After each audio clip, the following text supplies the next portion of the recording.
Magandang hapon po sa ating lahat. Ito po ang ating pinakahuling balita ukol sa Super Typhoon Uwan na may international name na Fengwang ngayong alas 2 ng hapon.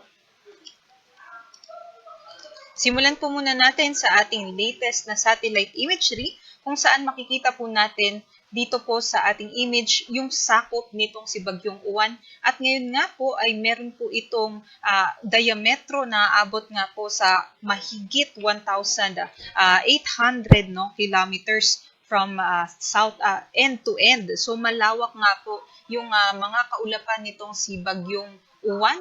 At kung may kukumpara nga po natin ito sa Pilipinas, yung length naman po ng Philippines, no, from Batanes to Jolo, nasa may 1,800 kilometers din. So halos buong Pilipinas nga po yung maaapektuhan nitong si Bagyong Uwan. So mapapansin nga po natin yung mata nitong si Bagyong Uwan ay nandito pa rin po sa mga karagatan o sa may Philippine Sea malapit sa may Daet Camarines Norte. Specifically po kaninang alauna ng hapon, ito po nasa layong 100 kilometers northeast ng Daet Camarines Norte at na-maintain po niya yung kanyang taglay na lakas, 185 kilometers per hour pa rin at pagbugso naman 230 kilometers per hour. So kung may imagine po natin, ito po ay yung lakas po or yung bilis ng isang tren. So ganun po kalalakas yung hangin nitong si Super Bagyong Uwan. At sa ngayon, kumikilos po ito pa west-northwestward. May kabilisan 30 kilometers per hour. Ngayon nga po, binabayo na nitong si Bagyong Uwan yung mga lalawigan dito po sa may Bicol region. Kanina nga po ay nag-close approach po ito sa may Catanduanes at inaasahan nga po natin ngayong hapon o mamayang gabi ay posibleng nga po mag-close approach din po ito dito po sa may Calaguas o Polillo Islands. Ito naman po yung ating forecast track in intensity para kay Super Bagyong Uwan. Ngayon nga po, ito po yung nasa may Daet, Camarines Norte. Inaasahan natin, magpapatuloy po yung kanyang west-northwestward movement sa susunod na 24 oras at posible na nga mag-landfall dito po sa may central portion ng Aurora, possibly po ngayong gabi o bukas ng madaling araw. So kung i-zoom in naman po natin yung mga areas na posible pong tumbukin nitong si Bagyong Uwan, posible po dumaan siya dito sa may, yun nga po, mag-landfall sa may Aurora, central portion, and then tutumbukin naman ang mga bulubunduking lugar dito po sa may Nueva Vizcaya o Nueva Ecija, tutuloy-tuloy papunta dito sa may Pangasinan, at dito rin po malapit sa may Benguet at La Union. At posible na nga mag-emerge po siya dito sa coastal waters naman po ng Pangasinan o La Union. Pagsapit naman po bukas ng umaga. Ngunit i-emphasize nga po natin, no, itong ating forecast cone of uncertainty or probability. At ito pong red na linya, ito po yung maaaring tumbukin ng mata nitong Bagyong Uwan. Ngunit, kagaya nga po ng sinabi ko, malawak po yung diametro nitong si Bagyong Uwan. So, definitely po, ay malalakas din po yung hangin sa mga karatig na lawigan nitong dito po sa maaring tumbukin ng mata ni Bagyong Uwan. At emphasize ko nga po yung ating forecast cone of uncertainty, posible pang mag-northward yung shift nitong track nitong bagyo o posible naman na mag-southward yung shift nitong bagyo. At napapansin nga po natin sa nakaraang 3 oras ay yung track naman natin, no, ay mas bumababa.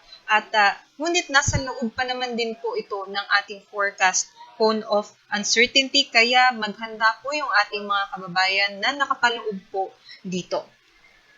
Inaasahan nga po natin, makakalabas na po ito ng ating Luzon landmass, possibly bukas ng umaga, at dito nga po sa may Pangasinan o La Union na mga coastal waters, pagsapit ng bukas po ng 11 a.m. ay nasa may 135 kilometers na po ito kanluran ng La Union sa may West Philippine Sea at possibly by this time magno-northwestward po ito or magno-northward palabas naman ng ating Philippine Area of Responsibility. Possibly po bukas ng gabi o sa Tuesday naman ng madaling araw. At inaasahan natin na magno-northward ito and then mag-northeastward naman, posible mag-re-enter sa ating PAR pagsapit ng Huwebes at magla-landfall po dito sa may Taiwan.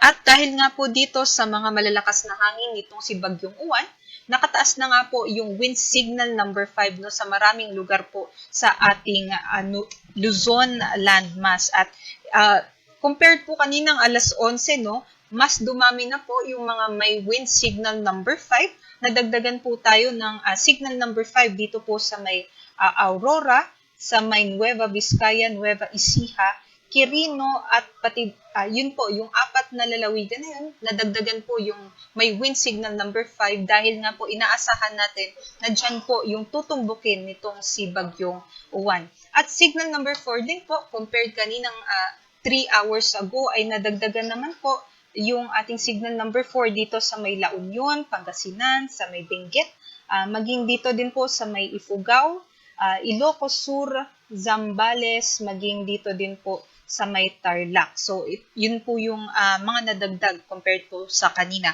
Pero isa-isahin ko pa rin po, no? Signal number 5 po ay nakataas sa may southern portion ng Quirino, southeastern portion ng Nueva Vizcaya, northeastern portion ng Nueva Ecija, central portion ng Aurora, Polillo Islands, northern portion ng Camarines Norte, northern and eastern portions ng Camarines Sur at northern portion ng Catanduanes. Sila po yung makakaranas ng pinakamalalakas na mga bugso ng hangin nitong si Bagyong Uwan.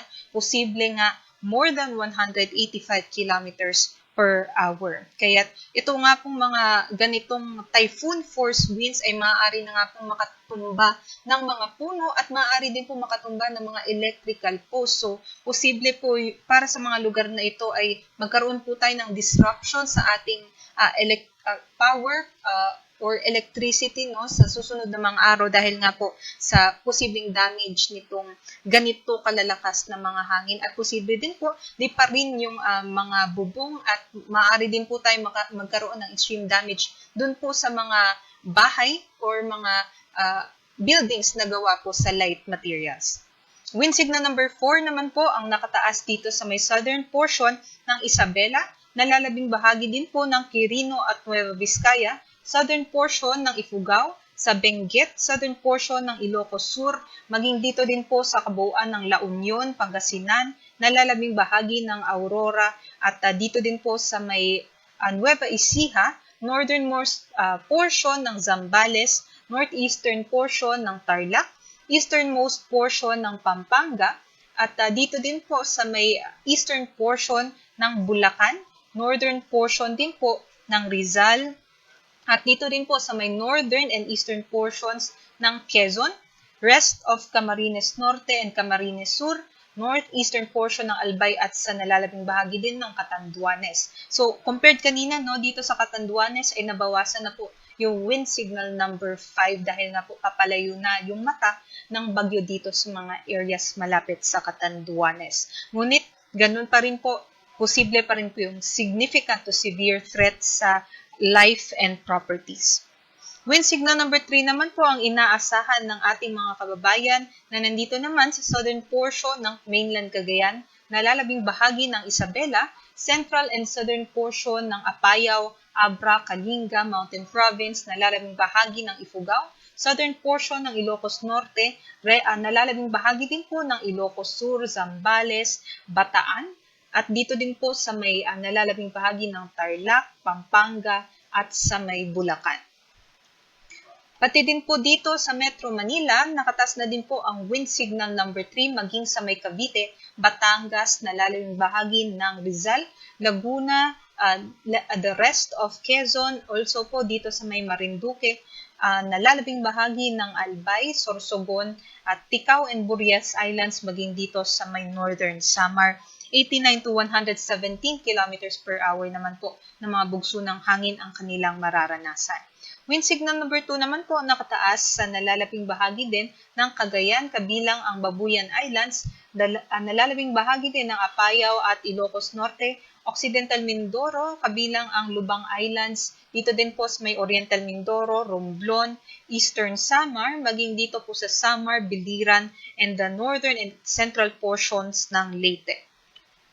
Wind signal number 1 naman po ang nakataas sa may Batanes, northern portion din po ng Palawan sa may Taytay, Dumaran, El Nido, Araceli, Rojas, and San Vicente, sa may Calamian Islands, Puyo Islands, maging dito po sa may Cagayancillo Islands, nalalabing bahagi ng Leyte, Bohol, Cebu, kabilang na ang Bantayan at Camotes Islands, Negros Oriental, Negros Occidental, Siquijor, Guimaras, maging dito po sa may Iloilo, Capiz, Aklan, Antique, Dinagat Islands, at pati na rin po sa may Surigao del Norte, northern portion ng Agusan del Norte at northern portion din po ng Surigao del Sur.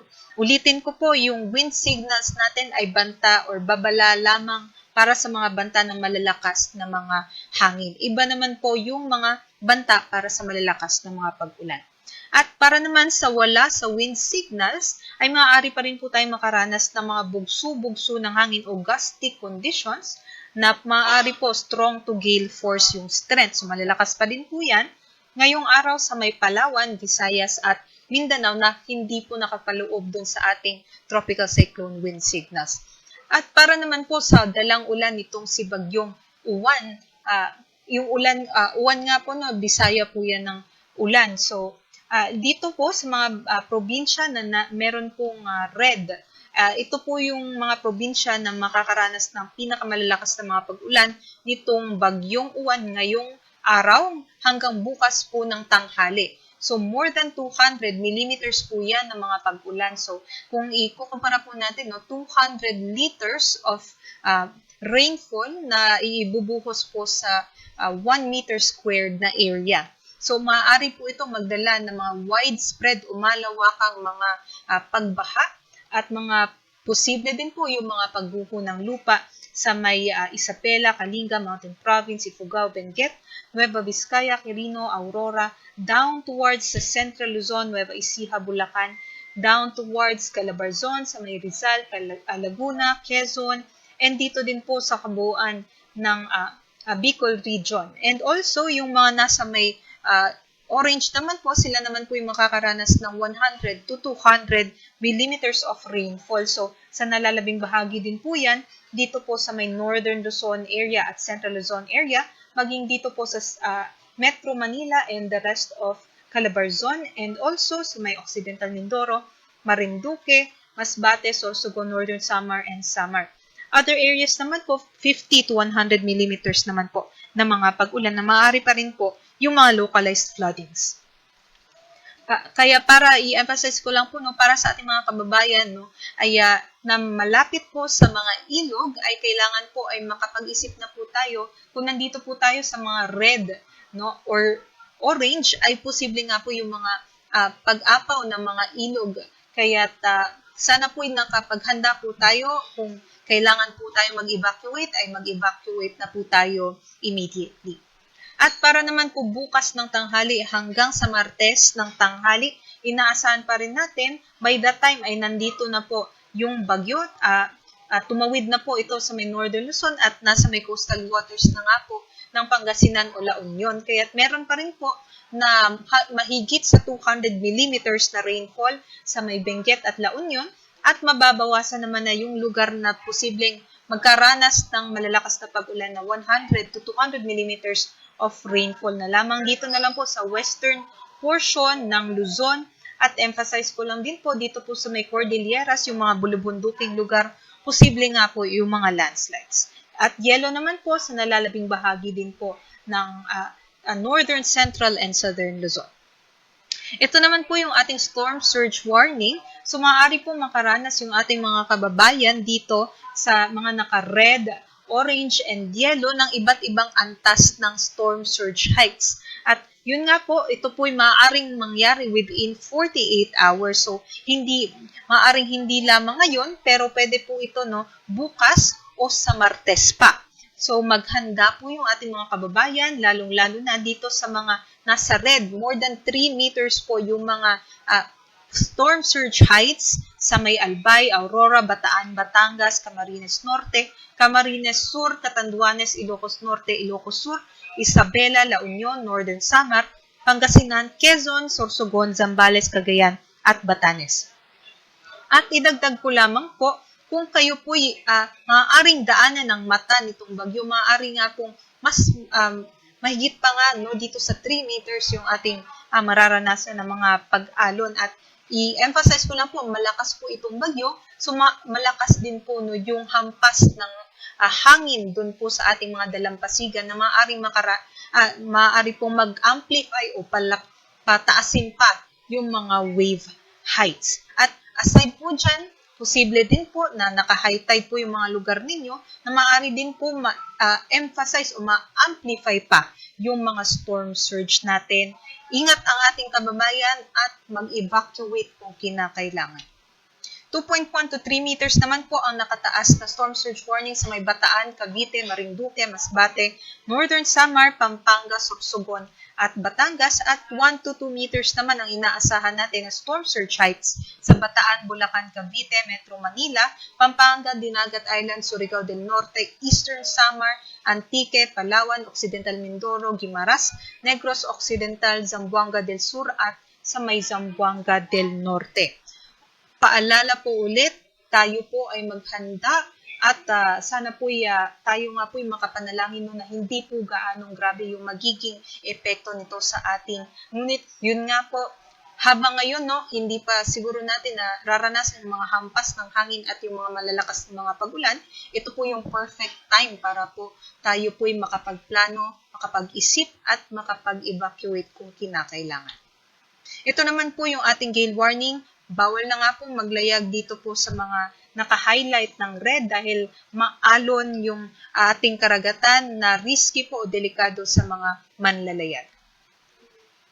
At yan lamang po yung latest galing dito sa Pag-asa Weather Forecasting Center. Next update naman po natin sa ating super bagyong Uwan ay mamayang 5:00 ng hapon. Maraming salamat at magandang hapon.